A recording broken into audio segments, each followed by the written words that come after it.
Hello and welcome to Facebook Live. I am Suzanne Ortiz, Program Manager here at Corporate College, and I am here with one of our subject matter experts. Dave, if you'd like to introduce yourself. Hi, my name is Dave Misich. I've been with Corporate College for about 2.5 years now. Yes, and so we are so grateful that you're here. And one of the conversations that we're going to have is on the road to leadership. So I'd like to just kind of start off with your background. Sure. So you obviously were on the road to leadership. And so why don't you just tell us a little bit about your background and kind of how you got into the positions that you were, and then how you kind of made your way here, because you're one of our instructors Sure. in our leadership area. All right, well, I started off, I worked for an industrial laundry and I was a frontline staff. And when I was promoted, there was no training program. And the district that I was in charge of really was a lower performing district. So I learned quickly that I needed to train my people for three big reasons. One, to make sure they were successful, and I think that's important.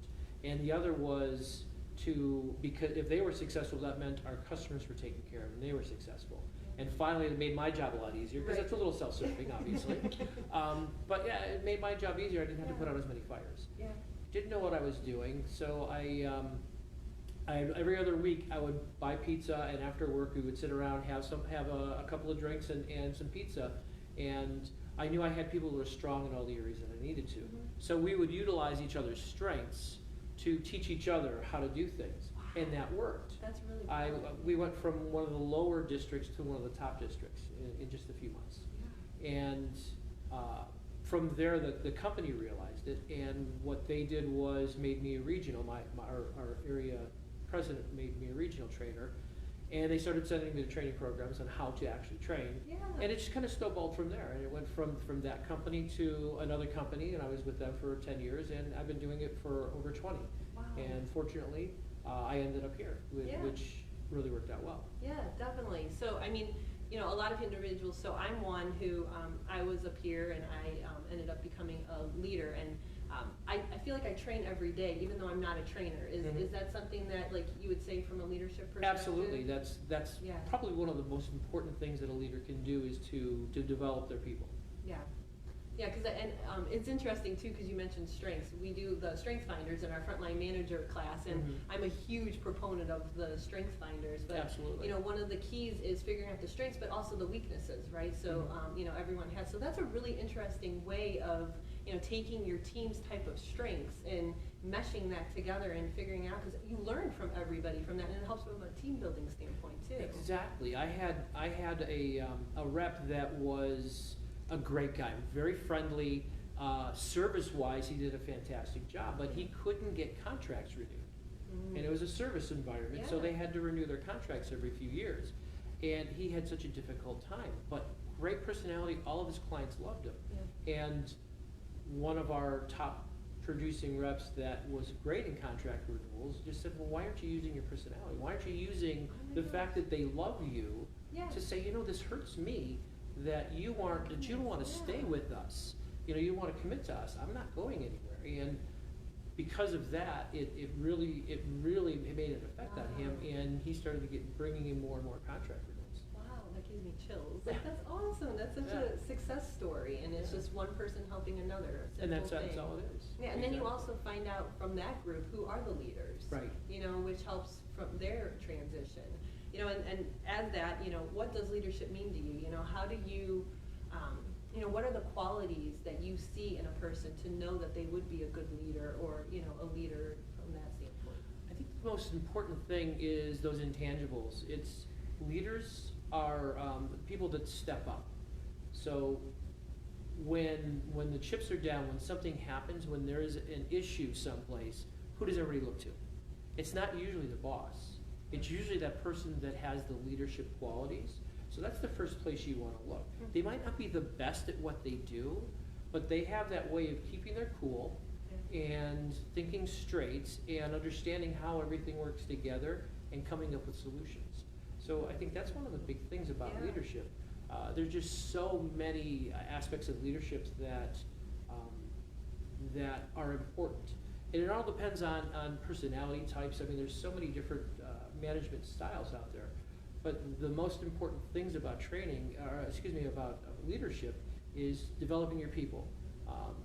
If you listen to Tony Robbins, he believes in the servant mentality for leadership, and I agree with a lot of that. Me too.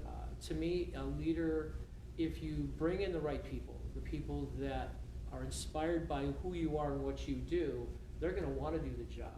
So give them the tools to do their job, which means develop their skills for what you need. Keep developing them as people, and then get out of their way and let them do their jobs, right? And you've got 3 tiers of people that you're going to manage. You've got the elite people, the people that are the best at what they're doing, and your job for them is to do 2 things: keep them within the guidelines. You know, I had the owner of the company that I worked for previous to this would use it as like a football analogy. You're trying to get to the end zone, but you got to stay within the sidelines. So you got to, you're reining those people in because they like to go off on their little tangents and kind of like stretch the rules and things they need to do. So keep reining them in where you need to go, but more importantly, remove roadblocks from them, because they're gonna run into roadblocks all the time. So you help them remove the roadblocks so they can be as successful as possible. The middle of the road people, you're developing, because you're finding, like I did with that one rep. You find out where their deficiencies are, and you help them develop that because they have the desire to want to be successful. Yeah, 'cause that's a pain point for him. I mean, he probably got discouraged because he thought something was wrong with him, and in reality there wasn't. He just didn't have the right tools. Exactly. So we give them the tools that they need, and you keep them inspired. And then finally, the 3rd tier is the people that are the most work. Then you have to ascertain, do they have the skill level to do the job? And more importantly, do they have desire to? Because we all run into the people that might, they're there for the paycheck. Right. And you need people, you need body count, what they call it. But more importantly, you have to ascertain, you give them every opportunity to succeed. And you have to ascertain, do they really want to be here, or are they just taking your space? Well, and for them though too, I mean, their success might be just be in their position. You know, I mean, they might not want to do that whole leadership role. They might just be perfectly comfortable, but you need them. You need a lot of that. You can see, okay, that's perfectly fine. They can do whatever they need, and then let's, see who wants that training to move their way up. Exactly. When you talked about strength finders, and that's exactly what we talked about in there, is you find people, not everybody wants to be the boss, not everybody wants to be the leader, not everybody wants to excel, and that's okay, because you need people that are consistent. Right. And your job is to help guide them where you need to guide them. You also want somebody in that position who wants to be there. Right, right? exactly. I mean, you can tell, I mean, I know people out there have had those leaders who you're like, why are you a leader? You definitely don't want to be there. Right. You don't want to have those because somebody thought that they wanted to be there. Right, Yeah. and that's a good learning point too, is a good way to learn how to be a leader is to find people that are bad leaders and know what not to do. I mean, you always want to emulate somebody, because it can be a repeatable process. You find somebody that's successful and you repeat what they do, and eventually becomes your habit. Yep. But more importantly, you think back at some of the people that you had that were your bosses that you couldn't stand because they had such a horrible style, and you think that's what not to do. Yeah, You learn by what not to do. It's like put your hand on the stove. You learn what not to do. Right. When my parents yelled at me when I was little, though I wanted to test them, I was like, probably shouldn't do that again, because you can only do that so many times. Exactly. Yeah, exactly. Yeah. So when you think about like someone who's thinking about becoming a leader, for example, me, I had an opportunity to become a leader and I stopped. I scared myself. And I played sports my entire life. You bring the football analogy. Absolutely. Mine was volleyball. I know we have that in common. Sure. So for me, for volleyball, I was always the one who stepped up because I always enjoyed coaching people and doing that kind of stuff. I didn't realize that was like a leader quality. So what advice would you give to that person who's not sure? They're like, oh, I don't know. I mean, it's a huge risk. I mean, what happens if I'm not good at it? And then I've got to start managing people. That's different than managing myself. I mean, what type of things do you have, that, because, we have a class moving from peer to boss, and there's a lot of people, I mean, oh my gosh, do I want to manage my people, or could I, and that kind of stuff. So what advice would you give to me, my younger self? Okay, so you start off with why, think in terms of why you want to do it. Okay. Because if you want to be the boss, then you shouldn't be a boss. And we have a lot of people that step into that role because they feel that's the next progression they should take, or they like the power.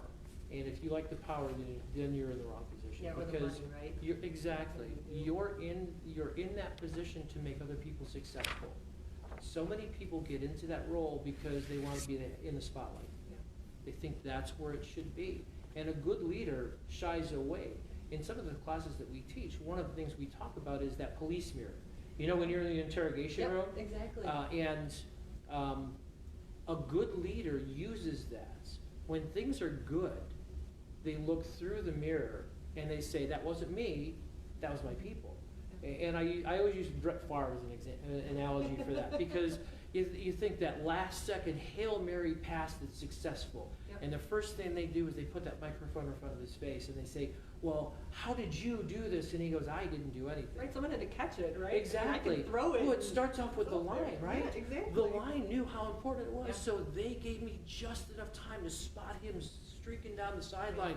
I knew all I had to do is throw the ball up in the air. He would find a way to come down with it.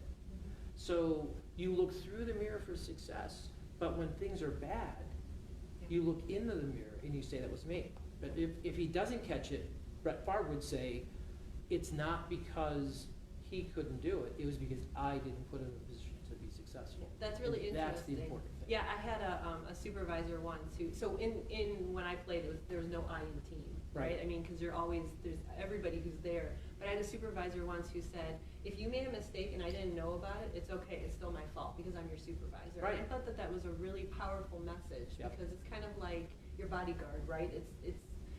They trust you to do what you need to do, but they're gonna be there to back you up and support you and realize that I should have known about that. Right. Yeah, that's a really great message. Thank you for sharing that. Sure. So one of the things that I was gonna say is, what are your suggestions or tools for someone who's a successful leader?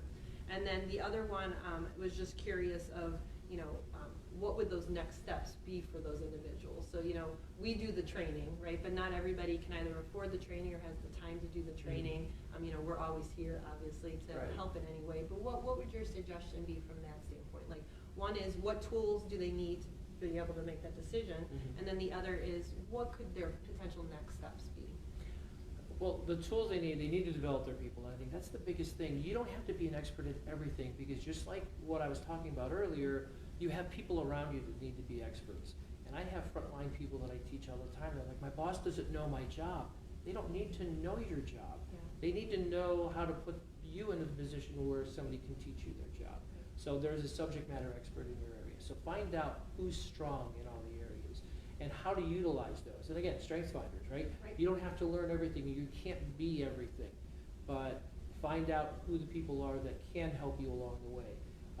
So I think that's one of the big things. And if you're one of the people, if you don't mind me saying, so let's say, for example, that you feel like your leader is not looking. You, as a person, if you want to be the leader, you need to take initiative. Right. You need to determine Yes.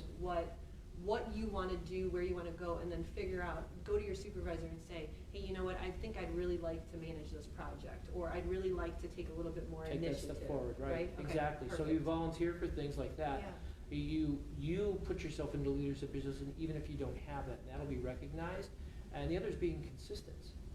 I think having integrity, doing the right thing even if nobody's looking, Yep. and being consistent so people know what they're getting when you're around. And the last thing is, if you can't come to the classes, there's the internet. Yeah. Always continuously learn Yeah. about as much as you can. Yeah. And if you can do that, there's information out there. The problem is you have to weed through a lot of stuff, because everything out there is somebody's opinion. Every class you go to, everything that you look at is somebody's opinion, Yeah. and it might not be the right one for you. Yeah. So you have to find your way of figuring out how you can be that leader. But it's not about you. That's the biggest thing I can tell you. It's not about you, it's about your people. Right, and figuring out what they need. Right. So if they need somebody who is compassionate to what's going on in their home life, that's what you need to do. Whether you necessarily agree or don't agree, you have to be there for them. Right. So talk to your people. Yeah. We had that conversation yesterday in a class I was teaching. The guy was like, well, how do I know what motivates people? How do I know what's important to them? I'm like, talk to them. Just talk to your people. Yeah, right. Get to know them. Yeah, that communication Right. piece. Exactly. It Yeah. doesn't have to be about work. Yeah, right, you get to know them on a personal level. Right. That's the part that really matters. Yeah. Yeah, great. So are there any other closing facts that you'd like to say? I think that's it. Like I said, Yeah. just get out there and keep stepping up. If you want to move into a leadership role, do it before you're asked. Yeah, and, be that role model. Right. Like we've talked about a lot, is do things that, people always used to say, do things that, treat people how you want to be treated. That's kind of like the motto for a leader, Right. isn't it? Exactly. Yeah. Great. Well, thank you so much for joining us My and pleasure. giving us your expertise. Sure. And thank you all for viewing, and have a wonderful day, and we'll see you again on our next Facebook Live.